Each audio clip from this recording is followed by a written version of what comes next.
I enjoyed his touch. I couldn't raise an alarm because I was scared of how Harold would react this time around. Harold inquired with concern, "What happened?" A week had passed since I got to know about the mate bond that I shared with Harold and Nathan. I was still not done processing the whole thing, and I was hoping that the goddess might break the connection between us after realizing that it was a serious mistake. Didn't even matter because none of them wanted me, and the whole time, I had pretended not to be affected by it even though I was burning on my inside. Part of me yearned for Harold so badly, but I knew that he would never accept me, and if he got to know that there was somebody in the picture, there was a high chance that he would definitely back off, and I didn't want to be left with Nathan. That boy always seemed to get on my last nerves. We had all been living peacefully, and Harold was quite distant from me, and I understood that he needed his space, so I never bothered to raise the topic again. As for Tristan, he was literally in his own world living his best life. By that, I meant bringing different girls into the room almost every night. It was crazy. These girls had no idea that they were being played, and he was so good at it that we never got to hear of a fight whatsoever. Maybe. He made it clear that he was only down for a one-night stand, not a relationship. I was currently working on my assignment because it was important that I get a good grade so I would be out of here on time. The last thing that I needed was an extension in this academy. I would literally lose my mind. What was I even saying? Half of my sanity was gone because of these assholes that I refer to as roommates, and I haven't spent up to a month in this academy, and I was tired of everything. The thought of the sentence that the jury had given me washed every form of little happiness in my body away. "Lexi," Nathan called me with a husky voice that made me roll my eyes and heaved a sigh of irritation. What did he want now? Can't I have my peace in this room? He literally saw that I was busy with my academics, yet he chose to bother me. He had still not rendered an apology for lying to Jess about his fake feelings for me and also making me lose a potential mate. I chose not to answer him and continued with my work when he decided to call again with a high tone. "Alexia." I finally raised my head and gave him an innocent look with a blend of curiosity. "You called me?" He had a frown on his face. "Yes, I did, and you intentionally pretended not to hear because I know there's no way that you can suffer from hearing disability, even if he had headphones on. Thank you for pointing that out, Alpha Nathan. I didn't hear you, sorry." I uttered an apology to him with a lie as the icing. "Whatever. I need you to do my laundry right away," he ordered with an expressionless expression on his face. I couldn't say that he was joking, because a smile was nowhere to be found on him. "Your what?" He squinted his eyes at me and balled his fists. "My laundry? Have you gone daft? What the hell is wrong with you?" "I am sorry, but I can't do it. I have an assignment to finish. You would have to do it yourself or get one of your hoes to help you out." I rejected him without any fear of the consequences that I might face from him. "Repeat what you just said to me," he growled, and I flinched in fear. I opened my mouth to speak in obedience, but it seemed like I had lost the same voice that I had sharply used to decline. "My assignment is more," I stammered as he came closer to my bed with fury. Nathan was a low-key bully, and it made me uncomfortable. Our little drama caught Harold's attention, who was listening to music. He took off his headphones and inquired from us, "What's going on? What's up with this?" Great. With Harold involved, I wasn't sure if I would ever be able to compose a proper sentence again. Before I could respond, both of them were already on my bed and their scent wafted my nostril, but Harold's made me so intoxicated. Even though they were so close to me, it hurt that they had no romantic intentions for me, as one wanted to turn me to his maid while the other didn't care if I went missing for a whole year. Their presence still made me tense, and I tried my best not to lock eyes with any of them so I won't raise any suspicion that I was drawn to them. The proximity between us made my mind drift back to the time when Zach had told me that nobody would ever want me if they decided to reject me. He wasn't wrong though, after all. It was one thing to pull and another to keep. Unfortunately, I couldn't do the latter unless the goddess decided to give me an extra hand, and I know that she would not do so because I am not her favorite creation. Try to keep your heart rate in check before one of them would think that you have caught feelings, Blair advised me. I would be a joke to them. I agreed with him and went back to my conversation with them. If I had spare time on my hands, maybe I would have helped you out, but I am busy, I stated. With what exactly? Nathan inquired in a harsh tone. My assignment, isn't it obvious? I fired at him. Harold just sat down to listen and didn't utter a word at all. I wanted him to return to his bed before my brain would start painting unbidden heated images in my head that would send a warm flush coiling low in my body. "You mean the assignment that Mr. Ashton gave to us?" Harold chimed in casually. "Yeah," I replied briefly, hoping I won't have a reason to speak to him again. I wondered why they were acting like I was overzealous with school. Meanwhile, it was quite important that we finish our assignments, or else our pocket money would be on hold for being unserious with school. I could not bear to starve for any reason at all. "How about we make a deal?" Nathan offered. I cocked my brow at him and inquired, "What kind?" "You can forget about doing my laundry if you help out with our assignments," he stated. Dear goddess! Was it that these boys couldn't do anything on their own? Is this how life is when you live with boys? It was crazy and I couldn't take it anymore. I was not even done with mine and they wanted to add 2 extra. He was unbelievable. The topic given for us to discuss was a sensitive one, as it was sex and mate bond among werewolves. How on earth would they want me to do that for them when I had no idea how a guy's body works? "I am a girl, my answer might vary from yours," I pointed out to them and hoped that Nathan won't be a dickhead. My response brought a smirk to his face, and I mentally smacked my head for giving myself away. "Is that so? I wonder what your answer is," Nathan said, before I could even respond to him. Harold quickly snatched my book from me to have a look. My eyes shone in realization, as I didn't want him to know what I had written in there. I would have to get it back from him at all costs. He raised it high above since he had a towering figure that I could not reach, even if I stretched or wore heels. I had no option but to jump to get it back, and my breast jiggled in motion. I had completely forgotten that I wore a strap top. The smirk that was on Nathan's face had also appeared on Harold as he licked his lips in pleasure. He put it up higher and I felt tears escape my eyes in frustration that these boys won't let me be. "Give it back. I don't have time for this, Harold." He didn't listen to me at all, so I had to resort to pleading. "Please." The plea came out as a moan that pleased their ears.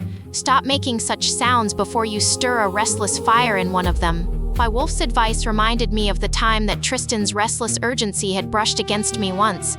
"And why should I? You would have to jump higher to get it," he told me, and I jumped off again. Harold's eyes were glued to my chest, and I knew that he was holding back a groan. "Damn. Make her jump again," Nathan advised. They were so naughty. If only they had an idea that I was still a good girl. "Stop it, Nathan. This isn't funny. I really need to get my assignment done.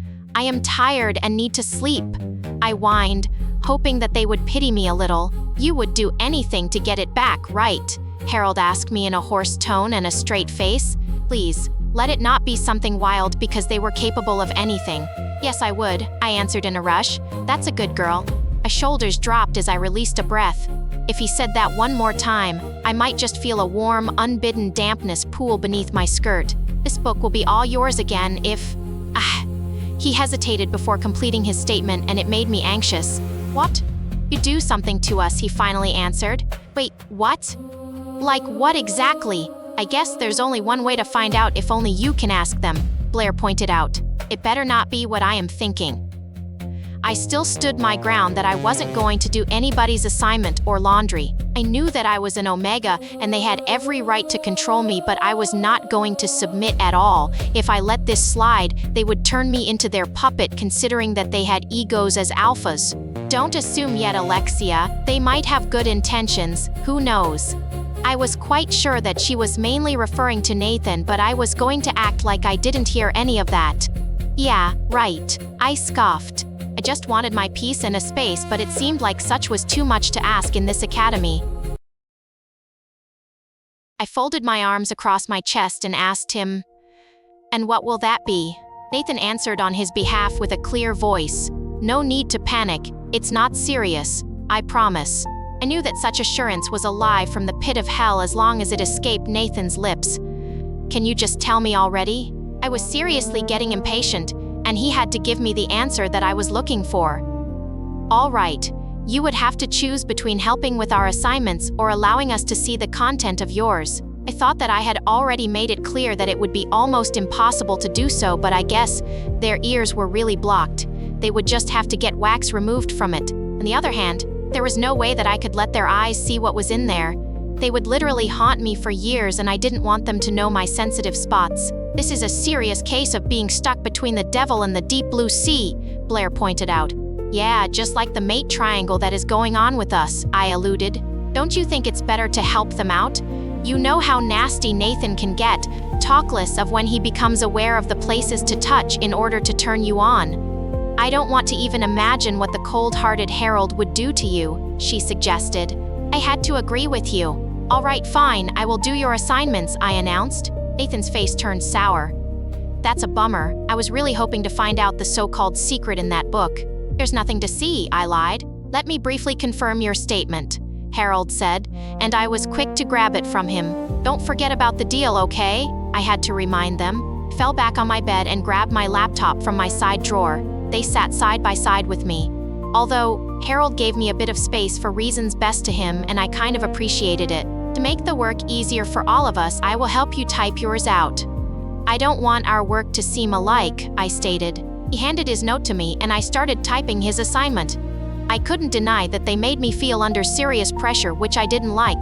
Harold was busy on his phone this time while Nathan was focused on my laptop.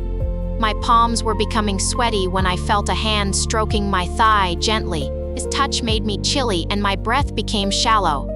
My face turned red and I widened my eyes as I attempted to stand up so he would get his hands off my body.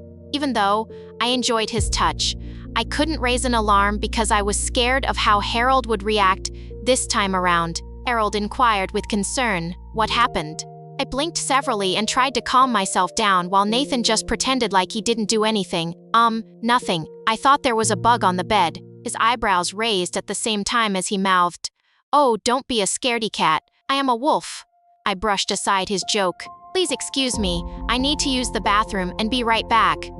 I took permission from them, not like I wanted to. None of them answered me and walked to the bathroom while trying to keep my heartbeat at a normal pace. The moment that I got in, I locked the door and I breathed a sigh of relief. The flashback came and I found my hand on my thighs, biting my lips. Such never happened to me before, not even from Zach, but it didn't feel wrong since Nathan was my mate. "Blair," I called out. "Yeah? Why am I feeling this way?" I asked her. "It's okay, Alexia. This is how mate bond works. Your mate has this certain effect on you. Their touch can make shivers run down your spine. Their eyes can hypnotize you, and their hugs you would want to stay in their arms forever," she told me. "I wish I only felt this way with one person, but this is a case of two alphas," I whined. "You know that it would be hard to resist the impulse of two big bad alphas like Nathan and Harold, right?" "Yeah, I know.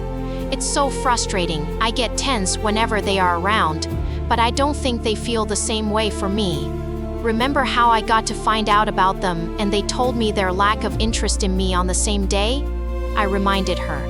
"Just relax. You are overthinking the whole situation. The moon goddess isn't a fool that would make mistake. If not, she would have given you two mates right from the start. But she chose to send Zach your way first," she pointed out. "She surely knows what she is doing. She gave you the power to have multiple men, and that's rare. I am sure that none of them would feel bad if you choose to mate with others," she assured me. "Are you sure, Blair?" I remembered how Harold had reacted all because he thought that I was being a slut to Tristan and Nathan. "I am very sure," she said. "Maybe this whole thing is to actually prove Zach wrong, that you can actually pull people that are way hotter than him. She didn't give you one but two. I urge you to appreciate it because you are actually lucky," she stated. I was proud of that fact, but there was more to a person than mere looks, and Nathan was nothing to write home about. He was already controlling me before he found out that we were mates. Hopefully, he doesn't get possessive when he finds out that his roommate is his biggest competitor who had a higher chance of winning my heart. You would just have to get used to the mate bond, okay? Take it easy on yourself though, she advised. "Thank you, Blair. You are the best. I can't possibly imagine what I would do without you." I thanked her. "You are welcome, and I will always have your back," she stated. I sucked in a deep breath and released it. I had to make sure that my heartbeat was normal before I stepped outside with a weak smile on my face. Harold was laid back on my bed and, damn, he looked like a snack that I just couldn't bite from. I had to remove my eyes from his body, and I found a confused-looking Nathan as he was trying to figure out why I was uncomfortable. "Are you good?" he inquired from me as I sat down next to him. "Yeah, I am fine.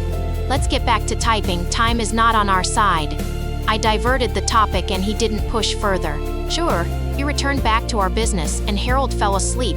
I was still calm when his hands found its way to my thighs again. I breathed heavily and tried to control myself, as the biggest mistake that I would make right now is to alert Harold to know what was going on. "Now, Nathan," I moaned. "Shh." He shunned me as his hands wandered into my shorts. He came close to my ears and whispered, causing my breath to hitch. "Relax and let Daddy take care of you. You seem really stressed." I swallowed hard and tried to keep my eyes fixed on the laptop, whereas all I wanted to do was to lay back and shut my eyes while he took control of every inch of my body. He definitely knew how to use his hands. It made sense now why Jess was so crazy over him. I wondered what his tongue would do to the soft peak of my secret garden, probably send me to heaven due to pleasure. His hands went further, slipping under the edge of my shorts, and brushed against the damp warmth between my legs. I bit back a moan, clutching the sheets tight as I locked eyes with his honey-colored, seductive gaze. "Why are you doing this? Harold might wake up," I asked in a low, shaky tone. "He won't. Trust me, he's a deep sleeper," he assured me, leaning in to press soft kisses to my neck. "Please stop," I pleaded, even though every fiber of my body begged him to keep going. "Are you sure? Because the soft warmth between your legs seems to be begging for me," he whispered against my skin. He slipped 2 fingers into the damp, aching hollow of me, and my eyes rolled back, my pulse racing so fast I could barely feel it. "So warm and soft for me, huh?" Pulled his fingers out, and I watched as he licked the sweet moisture from them, his eyes darkening. "You've got a sweet, secret well in there, and you think I'm done? Fuck my life. Nate, you're lucky he's in this room right now. If we were alone, those full, soft curves of yours would be pressed to my mouth by now." The thought alone made my toes curl. Imagining his tongue swirling around the tight peak of my breast, sucking gently before growing bolder, while his hands worked their magic where I ached most. We're supposed to be doing assignments, remember? I tried to pull him back to reality, but this torment was almost unbearable, especially knowing we couldn't go all the way. Cupped my breast, licking his lips as he slipped the strap of my top down. He brushed his thumb over the tight peak until it hardened under his touch.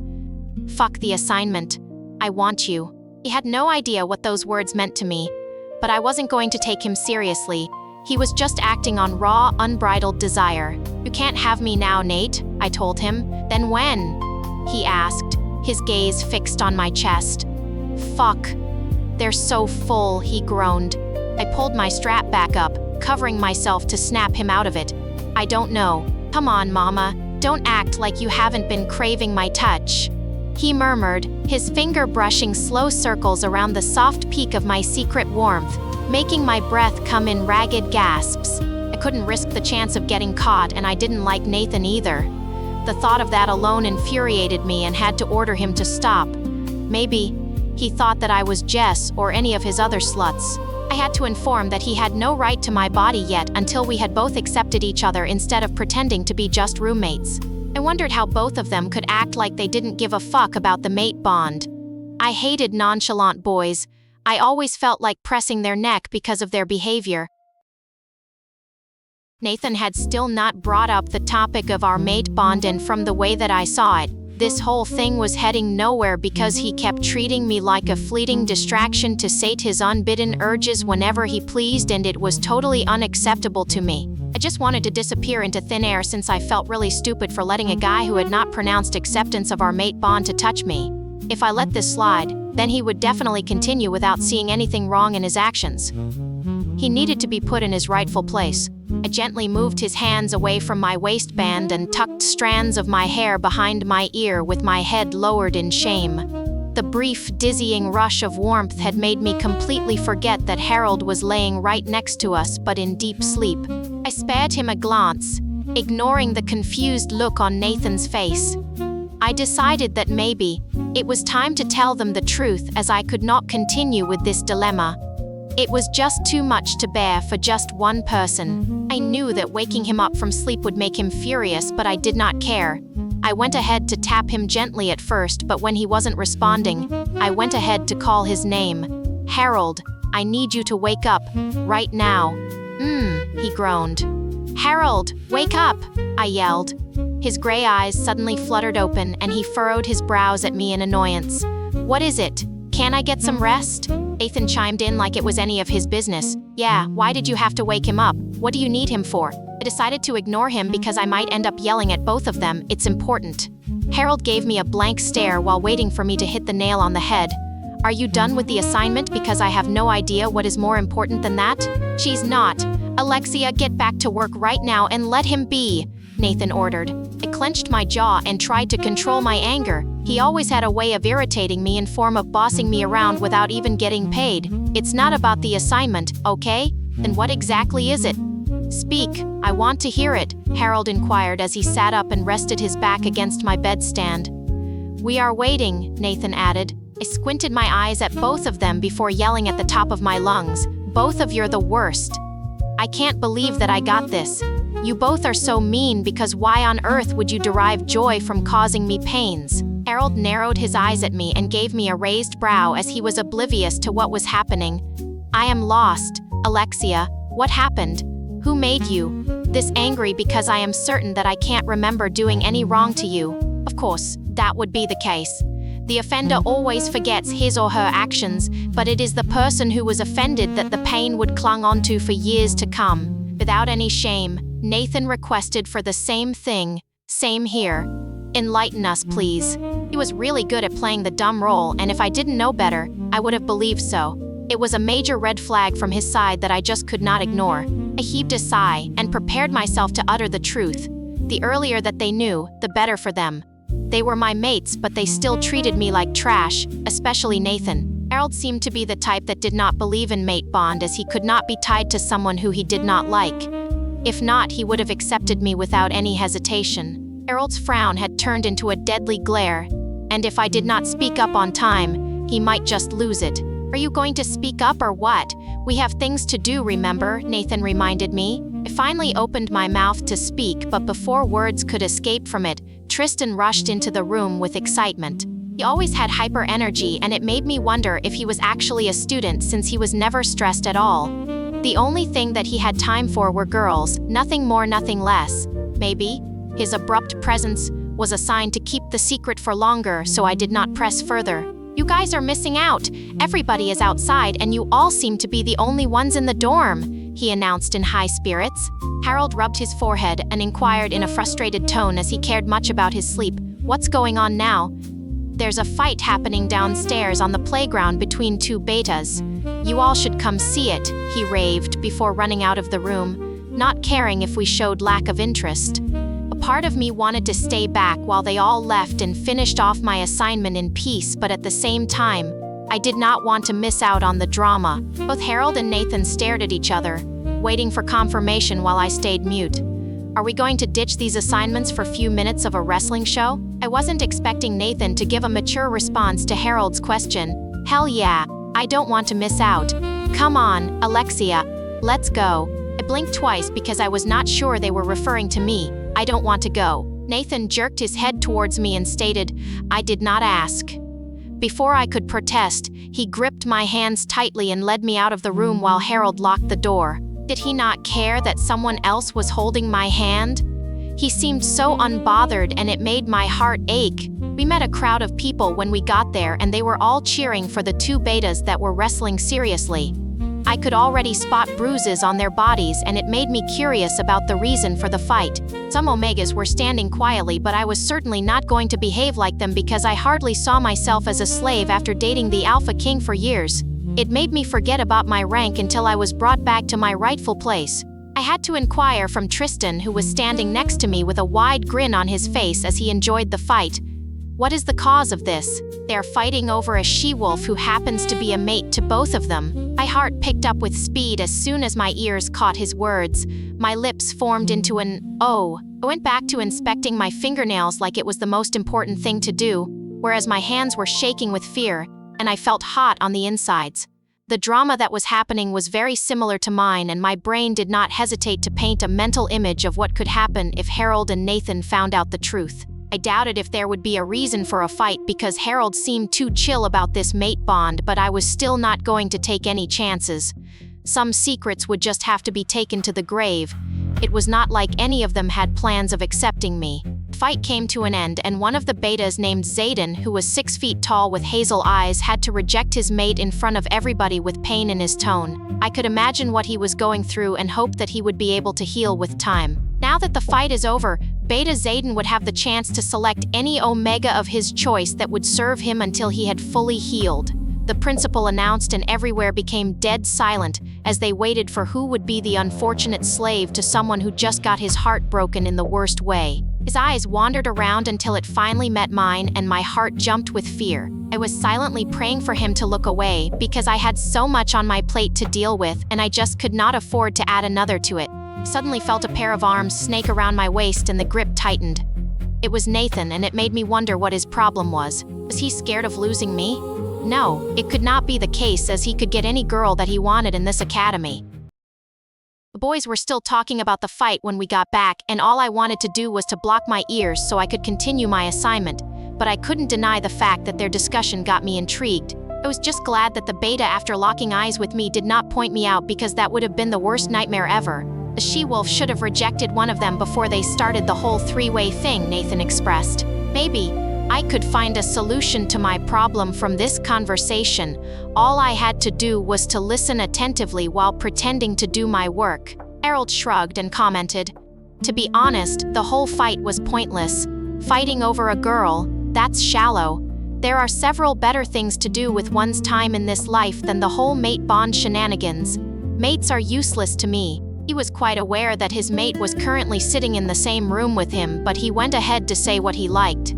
My heart sank when I heard that, but I pretended not to be affected. His eyes never for once shifted to my side to see my reaction. It was as if he hadn't met his mate yet. "He doesn't care about you, Alexia." "Sorry to say," Blair hinted. "I know. After the day at the lake, he hasn't brought the topic up. He doesn't care about mate bond, or maybe I was not the type of girl that he was expecting from the goddess," I muttered. "Either way, he seems to be the type that would treat you like trash without even doing anything." "What is the right word to describe his personality?" she questioned. I had the right response to it. "Nonchalant?" "Yes, exactly," she agreed. "I should probably reject him. It would save the three of us, the stress," I suggested. She was quick to remind me, "Don't forget that you would be stuck with Nathan unless you have plans of rejecting both of them." My nose crinkled in irritation over the thought of that. The goddess just had to keep giving me the worst people on earth as mates. Kristen chimed in to make a weird statement. "I honestly don't know why everybody is making a fuss out of nothing. She has 2 mates? So what? The more, the merrier. A tangled trio's heated tryst is one hell of an enjoyable intimate fantasy. They could just share those quiet, fiery moments together. Maybe create a roaster or something." Nathan threw his head back in disbelief while Harold gave him a blank stare that screamed, "Are you being serious? Who would want to share their mate with someone else? Just pray that the goddess doesn't put you in such situation. Then we would see how you would be able to deal with it," Nathan asserted. For some reason, my heart was filled with joy over the fact that Tristan was not my mate because he was weird, and I could not blame him considering that he was fond of playing with different girls. One would never be enough for him. "Dude, it's not that bad as you see it. If the goddess decides to send 3 mates my way, I'd be damn well happy because I get to share heated secret moments with 3 different girls on different nights. I don't know how you all stick to one person. I could never," he boldly stated. "Once again, goddess, I thank you and would be forever grateful for not giving me this boy as a mate." I know that Nathan and Harold had so much to deal with, but I preferred them over having a single mate like Tristan. "Whatever you say, man, this playboy phase of yours is going to turn into a massive headache soon," Nathan told him. Tristan chuckled in response and smirked. "As long as the headache comes in the form of rosebuds peeking through lace, dewy flower hollows and rounded peach curves, I'm good." "Pervert." Nathan only heaved a sigh while Harold smacked his head without saying anything. They seemed tired of dragging the issue because he was never going to retire. The room became silent until a yawn was released. "Lexi, make sure you finish the assignments before going to bed." I glared at Nathan, who had just ordered me. "We are supposed to do it together. You have forgotten the deal, huh? If I lose my pocket money because of you, consider yourself a goner. You would be my slave for a month," he threatened. "Your words don't scare me, Nathan," I deadpanned. "But my actions will," he responded with a frown on his face. "Just go to bed already. She got us." She wouldn't want any trouble from us, Harold advised in a tired tone. The fact that these boys had this idea in their head that they could control me anytime that they liked made my blood boil, but then again, there was a serious gap in our rank level. I had no choice but to obey. They took off their shirts before turning off the lights to sleep. The mental image of their hot abs never left my head, and I wished that it could. I was still not used to them being naked all of a sudden, but they did not give a fuck if my eyes captured such. I went back to my assignments and finished on time before dozing off with my clothes intact on my body because Nathan could not be trusted at all. My heart almost jumped out of my chest when I saw the principal walk into the classroom with Beta Zayden by his side. It was not hard to know what they were here for, and I quickly started my silent prayer to the goddess to make me invisible. I had managed to dodge the first attempt, and I would be more than happy if she did so for me again. "Good afternoon, class," he greeted, and we reciprocated his actions before he stated the reason for his presence. "Everybody is aware of the fight that happened yesterday, so he's here to pick an Omega that will serve him." He turned to face Zayden before speaking further. "Make your choice. Feel free to pick any Omega that you would love to torture all day and night till you feel better," he added. The fact that these people saw Omegas as nothing but a source of entertainment, objects of slavery or playthings for their intimate whims troubled me greatly. This had to change despite the fact that we were the lowest in the game. Without us, these people would not be able to do anything. We were the ones who performed most of the chores in packs. His eyes once again trailed around the room, and they landed on me before he lifted his finger to point towards me. "I want her." I felt my world crumble before my very own eyes. Why was I always so unfortunate? Tears failed to escape my eyes as I wondered who I ever wronged to deserve this series of bad luck. It was so frustrating that I could not vent to the goddess because I knew that she would not listen to me at all. The principal went ahead to announce his choice with a bold voice. "Beta Zayden has chosen Omega Alexia to obey his every orders of torture. If she fails to do so, don't hesitate to report her to me, as she would be punished severely for not wanting to behave like an Omega. As for you, Alexia, you would be with him throughout the whole day. Have I made myself clear?" he ordered me in a strict tone. I nodded my head with the little energy that I had inside of me. "Yes, sir. Good. Carry on with your activities and do not constitute any form of nuisance," he instructed all of us before leaving. For about a minute or so, there was dead silence, like someone deadly was passing by, and they did not want to pull his attention to them, whereas the whole time, they were making sure that the principal was out of reach before the murmurs and whispers erupted. Of course, trust my name to be in the mouth of every female currently, as they would casually turn back to give me a scornful look before letting out a hiss and turning back to face their peers. "So you have 2 mates and 1 master, 2 alphas and a beta. How nice," Blair sarcastically remarked. "My life is a nightmare, Blair. I can't take it any longer. I'm a virgin, for crying out loud, not a slut." I whined as I threw my head back and held back my tears. "Serves her right. This is her karma. Next time she would never want to mess with Jess again," one of her minions asserted loudly to my hearing. They all chuckled and eyed me. "She's nothing but an Omega. Yet, she acts as if she is a descendant of the goddess. Good thing that she has been humbled. I won't be surprised if her mate happens to be a Sigma or a fellow Omega. Can't believe that she had the guts to throw herself on Jess's man and snatch him away from her. She definitely used a love potion on Alpha Nathan because he would never spare her a glance on a normal day," the other added. "I heard she's the only female roommate in the big bad Alpha trio. I think it got into her head and she forgot her place," another uttered. "You should know by now that she's a slut. They probably take turns to entangle her in their hungry embrace every night. Now Beta Zayden has picked her and she's trying to act as if she doesn't like it, but she would not hesitate to drop to her knees and bow to his fiery spring." They all smirked at her when she uttered such and was forced to inquire, "How do you know that he has such a fiery spring if you haven't seen it before?" She fanned herself and hissed, "Are you all blind or what? Don't you take notes of things?" The outline of his fiery spring presses so strongly against his clothes, especially when he wears sweatpants. "You can't miss it. You low-key want him, don't you?" they teased her. She shrugged her shoulders and bit her lips. "I mean, I won't mind being pressed against the table, wrapped in the unyielding weight of an alpha or beta's longing." "Oh!"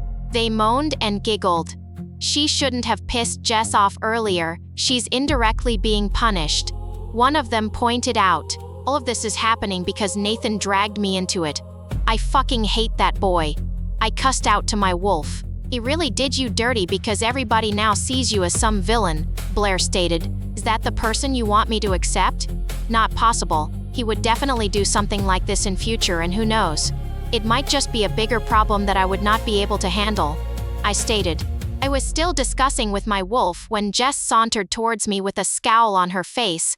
She folded her arms across her chest and posed. It seems now that the whore that threw herself on my man has been passed to a beta.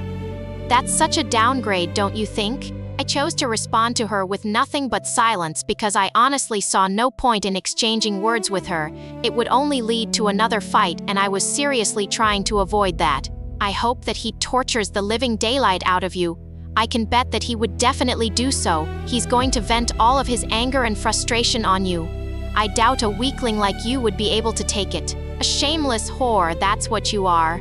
Unfortunate bastard, she spat out. All of a sudden she's quiet. Cat got your tongue or you have gone daft. She pushed my head and I flung her hand away. Yes, I would appreciate it if you leave me alone. I have told you times without numbers that I have no business to do with Nathan. He's just my roommate, and if you want to keep being a bitter, jealous ex, then I would not mind giving my bed space to you because I'm tired of all of you. I vented out in frustration. I haven't known peace since I arrived at the academy, and it always got worse by the minute. She was about to retaliate when Zayden walked into the classroom and it became dead silent, his eyes fixed on me before he gave me an order. You, come with me. I reluctantly stood up from my seat and followed him to a spot, right there. He pointed at the place and it made me even more curious about what he was talking about.